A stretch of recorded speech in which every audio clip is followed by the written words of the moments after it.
Chers membres de la jeunesse républicaine et de la coalition Benno Bokk Yakaar de Yeumbeul Nord, étant des militants disciplinés, nous allons suivre les instructions du parti, à savoir collecter des signatures conformément à la loi sur le parrainage. Nous exerçons à cet effet à tout un chacun à s'activer pour la massification et l'animation du parti et mener à bien cette mission. Ceci dit, Monsieur le Président, la jeunesse sera sur le terrain avec Monsieur le maire Daouda Ndiaye. Les signatures collectées lui seront remises car la jeunesse pense que 2 mandats suffisent pour un député. À Yeumbeul Nord, tout ce qui se fera sans Daouda Ndiaye est fait contre nous, la jeunesse. Par ailleurs, nous allons lancer aujourd'hui les 96 heures pour dire 4 jours de parrainage dans la commune. Et nous allons sillonner les 4 zones pour vous apporter un maximum de parrains. La jeunesse républicaine est prête à vous donner une majorité écrasante à l'Assemblée nationale. Quand le parti a besoin, c'est la jeunesse qui s'engage. Donc il faut donner plus de considération et de responsabilité à cette jeunesse déterminée. Notamment à M. le maire Daouda Ndiaye, qui se donne corps et âme pour le parti, malgré les trahisons qu'il a subies au sein même du parti. Toutefois, je vais saisir cette occasion pour fustiger la démarche paradoxale de l'opposition. Comment peut-on organiser des marches pour l'annulation du parrainage alors que vos militants sont sur le terrain pour collecter des signatures? Comment accepter le parrainage lors des présidentielles et vouloir refuser aux législatives? J'appelle ces opposants et activistes aigris de pouvoir à savoir raison garder et à respecter les textes et lois de notre pays. La Constitution, c'est quelque chose de sacré. Chers journalistes, dañoo nekk fii tey responsable de la jeunesse républicaine et de Benno Bokk Yakaar bu Yeumbeul Nord. dañoo ñëwoon du wax leen ñun ay militants yu disciplinés lañu. dañuy respecter instruction wu parti bi. Parti bi nee nañu ñu wàcc à la base dem uti ay parrains. Récupérer nañ suñu fiches. Dañuy wàcc sur le terrain dem uti ay parrain mais parrainage boobu noonu dañ koy def ak Monsieur le maire Daouda Ndiaye parce que moom moo fi nekk di jàppale ndaw jeunesse su Yeumbeul Nord kon moom lañ si àndal. Parrainage bi nga xamante ne moom la ñuy def lépp luñ si collecté Monsieur le maire Daouda Ndiaye lañ koy jox mu remettre ko à son excellence le président Macky Sall. Ñun jeunesse su Yeumbeul Nord dañuy wax ni président Macky Sall 2 mandats dafa doy pour un député. Jeunesse baa ngi fi engagé wu déterminé wu lu xew ñoom ñooy njëkk sur le terrain lu am ñoom ñooy njëkk sur le terrain ñu ànd seeg Monsieur le maire Daouda Ndiaye nag mu nekk gor di ñu jàppale.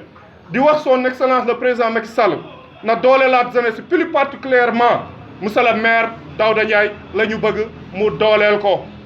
parce que na xam ni lépp lu mu def li parti bi def contre Monsieur le maire Daouda Ndiaye. na xam ni dinañ ko def contre nous la jeunesse républicaine et de Benno Bokk Yakaar bu Yeumbeul Nord. damay saisir occasion bi nag wax ak opposition bi nga xamante ni moom moo fi nekk nga la waay nañ waxante dëgg nan ngay bañee di def ay marche parrainage ba pare di dem di récupérer ji say fiche su parrainage ba pare say militants di wàcc sur le terrain di collecter ay parrains kon donc dañuy nekk di ñu divertir loolu noonu nag duñ ko nangu. ñoom opposition bi nañu bàyyi li ñuy def bàyyi seen affaire histoire de caaxaanerie bi ñuy def ëllëg li ñu defoon ci local yi du jàll divertir avec la population duñ ko def duñ ko nangu tey luñ ñu woo dinañ ci wuyu kon dañ leen di wax ñu respecter loi yi ak institution yi te ñu bàyyi président Macky Sall bi nga xamante ni lu nekk lañ koy yekk te président Macky Sall amul seen jot. ñun ak ñoom la mais pas ñoom ak son excellence le président Macky Sall. Président Macky Sall il est dans le temps de l'action liggéey moo ko tax a jóg te mu ngi liggéey kon loolu la ñuy wax opposition bi kon nañu dal di wax président Macky Sall nañu dooleelal Monsieur le maire Daouda Ndiaye. incha allahu rabbi dinañ lancer 4 jours parrain 4 jours de parrainage nous allons sillonner les 4 zones de la commune de Yeumbeul Nord pour collecter le maximum de parrainage ñun jeunesse bi ñu teg ko ci Monsieur le maire Daouda Ndiaye. Monsieur le maire Daouda Ndiaye teg ko ci loxo son excellence le président Macky Sall. jàmm ne ñooy jàmm lañu bëgg moom la ñuy woote comme suñu leader ni mu koy wootee muy Monsieur le maire Daouda Ndiaye. merci beaucoup. damaa ngi nuyu jeunesse bi fi toog yëpp parce que ñoom ñoo am initiative bi def ce point de presse comme ni ko Alpha waxee ñun dañu mës a respecter lépp lu président Macky Sall wax ba tax na parrainage yi nga xamante ni moom la teg suñu loxo ñu war ko def dans la commune de Yeumbeul Nord ñun jeunesse bi dinañ engagé wu comme niñ ko yàgg a defee wàcc sur le terrain collecter des parrainages mais nag pour notre coordinateur pour notre leader muy kat monsieur le maire Daouda Ndiaye bépp parrainage boo xamante ni wàcc nañ sur le terrain ànd ak moom jeunesse bi def ko dañ koy teg ci ay loxoom mu déposer ko en tant que le coordinateur de la commune de Yeumbeul Nord parce que moom kat moo nekk fii ci biir commune bi en tant que coordinateur Yeumbeul Nord. beneen bi dañuy waxaat ak président Macky Sall di ko wax ne ki nga xamante ni mooy suñu leader muy monsieur le maire Daouda Ndiaye pour mu jàppale ko pour mu bàyyi ko xel responsabiliser ko élection yi ñu jëm mu investir ko sur les listes législatives ou bien plus mu jox ko une poste de nomination parce que nag monsieur le maire Daouda Ndiaye moo nekk fii ci commune bi jeunesse bi moo leen di jàppale mooy jàppale femmes yi mooy jàppale sages yi mooy jàppale les groupements féminins yi nga xamante ni ñoom nekk ci commune bi di jàppale population bi kon nag dañuy ñaan monsieur le président de la république nga responsabiliser kii di monsieur le maire Daouda Ndiaye jox ko une poste de responsabilité mu mën a continuer gérer base bi nga xamante ni moo nekk ci biir commune bi loolu lañ lay ñaan ñun en tant que jeunesse femmes yi moom la ñuy ñaan sages yi moom la ñuy ñaan beneen point bi nga xamante ni dañ ko ciy dolli mooy comme ni ko Alpha waxee nous disons non au troisième mandat dafa doy sëkk dafa doy troisième mandat soxlawuñu ko fii ci Yeumbeul Nord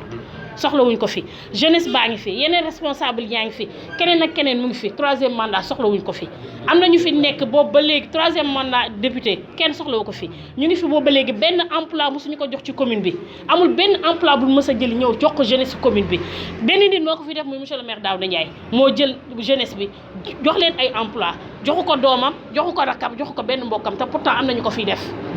emploi bu ñu leen jox ñu jël ko jox ko seeni famille jox ko seeni doom def ko monsieur le maire def ko kon nag président dañ lay ñaan ki nga xamante ni mooy suñu leader nga dooleel ñu ko jox ko une poste de responsabilité mu mën a téye base bi ndax base bi kat loolu bu amul yaakaar naa ne base bi du mën a dox fii ci biir Yeumbeul Nord kon loolu la ñuy lancé di ko wax président nous la jeunesse ñun ñoo la koy ñaan nga defal ñu loolu pour élection yi mën a jaar yoon loolu laa amoon lu ma ciy dolli merci beaucoup.